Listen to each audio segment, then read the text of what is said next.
This year's our 50th year. We purchased this property 50 years ago on the 3rd of August with my mother, and there was a small vineyard here, but then he continued to buy properties and neighbours.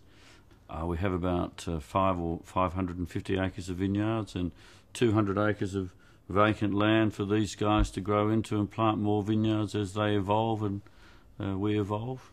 My father was always interested in agriculture, so he's terribly interested in doing a science. So they just commenced the Roseworthy winemaking course after the Second World War. But in the early days at Roseworthy, they only educated 6 students every 2 years because that's all the glassware they had, the scientific apparatus.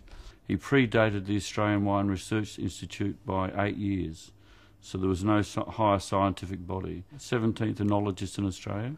He's the first chemist to come to Clare, and they called him the young chemist as a winemaker. He brought the first pH meter to Clare.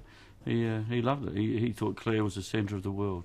We're absolutely devoted and passionate about Riesling. We're the largest grape growers of Riesling in Clare, and Clare's the biggest Riesling area in Australia. We grow it on different soil types, and we get the flavours from different soils, whether it be limestone or slate or rock, and then we make wine, and then we can blend all these parcels together to make a more complex wine. Than you taste a glass of Clare wine and you say, where is this from? Where is this Riesling from in the world? We've got a Lodge Hill Riesling. It's a single vineyard wine grown on slate. Tell us the Armagh story. It's very special to us. It was planted in 1968, which was a drought year. So as children, the vineyard was 3 kilometres from home, and watered them out of 44-gallon drums, the young vines that were dying. And we did that before school and after school, and then Dad went to work at Taylor's, and then we'd do it on weekends. And so we hand-watered these vines to prevent them dying, and they came through to make wonderful wine. But it's very emotional attachment to everybody in the family, all the children. Well, my father was a keen cricketer and represented Roseworthy College in the first 11 in 1947. And we moved to Coonawarra and purchased a vacant property in Coonawarra 12 years ago and planted a vineyard. And we stumbled across a disused cricket ground in the middle of that vineyard, so we kept that the cricket pitch in place and planted a vineyard around it. And we have a picnic on that cricket pitch every year and celebrate, and then that's led to our cricket theme wines.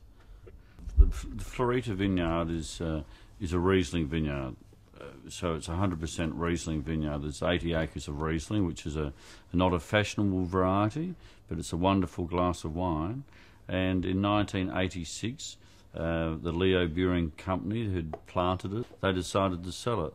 I can imagine how my father felt, you know, when he introduced me to his contemporaries to say that I was coming into the wine business, and I was very excited about that. I didn't realise how proud it would have made him until I have that situation happening to me today, introducing my children to say they're going to take over. And there's a tremendous internal pride that you just couldn't get that experience any other way, I don't think, in life. You know, it's just a wonderful, wonderful pride you have.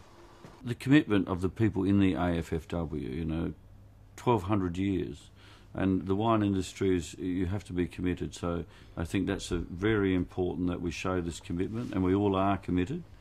We're long-term committed to it. I'm only a custodian for the business on the time through, and these children are only custodians as the business moves forward. So it's important to let people know this historic and this connection we have with the soil and our vineyards, which is not always a story that's told about Australia, but it is a story that is the heart of what we're about, is our connection with and the people in the community and our businesses and the culture, and that creates a culture.